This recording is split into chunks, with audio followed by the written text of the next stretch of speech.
Bakunzi ba Bwenge Media twongeye kubashimira ko mukomeza gukurikirana ibiganiro byacu bya buri munsi. Dutangiye umwaka mushyashya wa 2025. Uyu mwaka ugomba kuba umwaka w'impinduka ndetse umwaka ugomba kutugeza ku bintu bifatika, ku ntambwe tutigeze dutera cyangwa se kongera intambwe twateye mu mwaka dusoje wa 2024.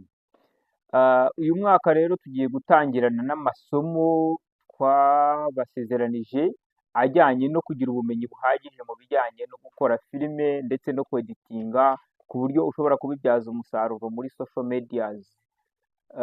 Nk'uko mwabibonye kuri title y'iki kiganiro cyacu, tugiye kurebera hamwe uburyo ki dushobora gukoresha izo bita AI photos. Izi AI photos mujya muzibona kuri social medias runaka, ushobora kuzikoresha ukora ibiganiro bitandukanye, uvuga imigani ya kera, ushobora kubikoresha ugaragaza umuco w'ibihugu runaka.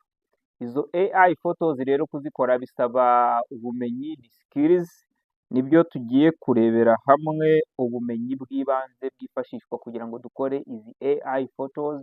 Ushobora kureba mu buryo butandukanye, nk'ubu ngubu twarebaga aha ngaha. Wazikoresha mu buryo butandukanye muri content zitandukanye ushobora gukora kuri social medias. Tugiye kurebera hamwe rero guhera kuri etape ya mbere kugeza kuri etape ya nyuma, aho ushobora gukoresha izi AI photos, uburyo ushobora kuzibonamo bitewe n'icyo ushaka cyose, features yose ushaka, ishusho yose ushaka urayibona. Abenshi mujya mubibona mukibaza ngo bikorwa bite, ababikora babikora bate? Nibwo bumenyi rero nababwiye tugomba gukura kuri Bwenge Media.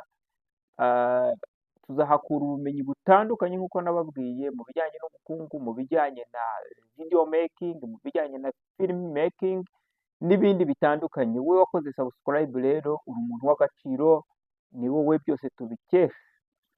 Utarakora subscribe niba uri mushyashya kuri iyi channel, kora subscribe kugira ngo hatazagira ikiganiro cyacu na kimwe kigucika. Uraba udufashije kandi kugira ngo ibiganiro byacu bikabashe kugera ku bantu benshi batandukanye. Ntacyo bigusaba rero, nta kiguzi, ni ugufashanya. Reka dutangire rero izi AI photos kugira ngo uzibone nk'uko wagiye ubona AI photos zitandukanye nakweretse aha ngaha kuri screen. Uzibona ute? Izi AI photos ugomba kuzikora wifashishije telefone yawe ya smart. Telefone yawe ya smart ifite internet. Niba ifite internet birahagije, dukunda gukoresha Chrome, ariko ushobora no gukoresha Google, nabwo birakunda. Jya rero muri Chrome. Numara kujya muri Chrome, urandikamo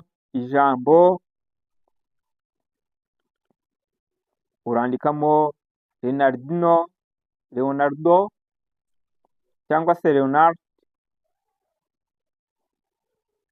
nurangiza usearching Leonard AI, ukande search. Uratungukira kuri platform ya mbere utungukiraho, urakanda muri search. Numara gukanda muri search, barakwereka uko ugomba kuloginga ukoresheje email yawe. Iyo email yawe niba utayifite urabikoresha, urayishyiramo, ufungure bushyashya, ariko kubera ko ngiye nyifite urabona ko bihise biza. Urayishyiramo ukande sign in, urafunguza ukoresheje email yawe. Urabona hano mfite email zitandukanye, reka nkoreshe iya kabiri nkande search. Biracyarodinga, bakuzanira ishusho imeze uku, features imeze uku nguku. Turacyajya muri search. Sliding, urabona barakwereka ama features atandukanye, ugenda umanuka ureba features, ariko izi ngizi ntabwo ari zo wowe ubwawe wa searchings. Aha ngaha gukoresha AI, baguha features cyangwa se ishusho wowe ubwawe wa searchings, niyo shusho iri buze kuri wowe. Aha ngaha barakwereka amashusho agiye atandukanye ashobora kuza twande muri create. Ahangaha rero batuhaye ahantu tugomba gutayipinga. Ahangaha batayipinga bakoresheje icyongereza, ntabwo ikinyarwanda bikunda. Ni ukuvuga ngo ishusho ushaka ubwayo ugomba kuba uyidescribinga ukoresheje icyongereza ubwacyo. Ntabwo ushobora kudescribinga ishusho yawe ukoresheje ikinyarwanda ngo bikunde. Urandikamo amagambo ushaka wowe ubwawe, ariko wandika izo statement mu cyongereza. Hano reka nandike searching African strong big man. Ubwo ndashaka ishusho y'umuntu wikoreye inka. Ngiye kureba ko barayimpa. Ishusho yose washaka, features yose iraza mu buryo bwose ushaka. African strong big man, ubwo ni umuntu munini wikoreye inka, inka yamaze gupfa. Tugiye kureba ishusho y'uwo muntu barayiduha. African strong big man with dead cow on head, akikijwe n'abandi. Wa muntu dushatse twamushyira mu ishyamba, yikoreye mu ishyamba, cyangwa se twamushyira ahagaze imbere y'inyubako ndende, ahagaze he? On head surrounded by very many women. Okay, nitujya aha rero tugiye kwemeza uwo muntu araba ari he. Araba ari mu mujyi, araba ari mu cyaro, in rural areas. Okay, dukande kuri search.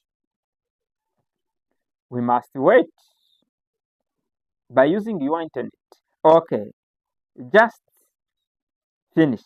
Hano baduhaye features za mbere, hari features bamaze kuduha zigiye zitandukanye. Ngira ngo murimo muragenda mureba amashusho atandukanye baduhaye ari related na search twakoze ubwacu. Search twakoze niyo itugaragariza ngo turazana ishusho ki. Ahangaha ni wowe rero wo guselectinga ngo amashusho mbonye ndahitamo angahe, 2, 3, 4. Depend nicyo ushaka gukoresha ya mashusho. Aha baratwereka amashusho atandukanye. Aya mashusho rero bagenda batwereka, dushobora guhitamo iyo twebwe twumva twishimiye ijyanye n'icyo dushaka kuyikoresha, yaba ari kuri social media, yaba ari kuri Facebook, kuri YouTube, cyangwa se yaba ari Instagram, cyangwa se yaba ari na TikTok n'izindi social medias zose. Turareba ishusho ifiting. Hano twemeje iyi shusho rero, turakanda hariya kuri download. Nidukanda kuri download, exactly ishusho yacu cyangwa se ya foto yamaze kuba saved kuri telefone yacu.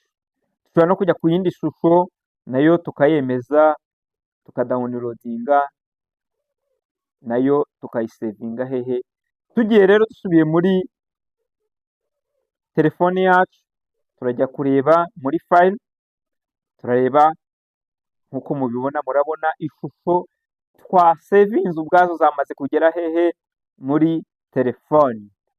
Ahangaha ushobora gusacinga, niba ushaka izindi shusho urazisubiza, urasubira inyuma wongere ujye muri search, usacinge wakoze description y'icyo wowe ukeneye mu rurimi rw'icyongereza. Ndashaka ishusho y'umuntu umeze ute. Ni umuntu uri mu ishyamba wihebye, ni umuntu uragiye inka, ni umuntu uri mu murima uri guhinga, ni umuntu uhagaze mu mujyi, ni umuntu uhagaze.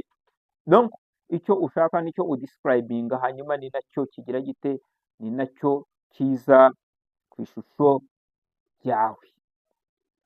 Hanyuma rero izi foto urashobora kuzikoramo inkuru igizwe na ya mashusho, aho ya mashusho agenda asobanura anahura n'amagambo. Ushobora kuvuga nti naratembereye mu cyaro, baraye banyibye inka, nkubitana n'umuntu wikoreye ya nka yamaze kuyica. Iyo nkuru nkayihuza na ya shusho namaze kudownloadinga cyangwa se gukurura nkoresheje AI photo generation cyangwa se AI photos generator. Ushobora gukora inkuru za kera ukagaragaza George Baneti yikoreye urugi, inkuru za kera ukazigaragaza mu buryo bw'amashusho aryoheye ijisho, ukoresheje AI photos, kandi inkuru zigakundwa n'abantu benshi. Urabona ko ni amashusho akeye kandi abantu bashobora kwibaza ngo ni gute aya mashusho uyu muntu yayakoze akayahuza n'inkuru. Hari aba content creator bamwe na bamwe mujya mubona bashobora gukoresha aya mafoto. Nawe rero niba ufite YouTube channel ushobora kubikora, cyangwa se ukabikora mu buryo bwo kugira ngo nawe ubwawe wishimishe, ukore inkuru zawe, cyangwa se n'ibindi biganiro ushobora gutegurira abantu, ukabafasha kugira ngo babakire message inyuze mu buryo bw'amashusho, ndetse banafate message inyuze mu buryo bw'amajwi, ndetse ibyo bintu byose bigahura. Kuri channel ikiganiro gikurikira rero ni ikiganiro kikwereka ngo ni gute noneho nshobora gukoresha aya mashusho nkakora inkuru yanjye nirikodinze amajwi, nkayahuza na ya mashusho nagiye ndikodinga atandukanye, ku buryo bivamo inkuru iryoheye amatwi kandi ishobora gushimisha ababireba. Mbashimire rero mwebwe twabanye kuri channel ya Bwenge Media, nongera mbasaba gukora subscription ndetse cyangwa se sabone ku bakoresha urundi rurimi. Mbararikira ikiganiro gikurikira nacyo kigomba kutwigisha uburyo ki tugomba gukoresha izi social media.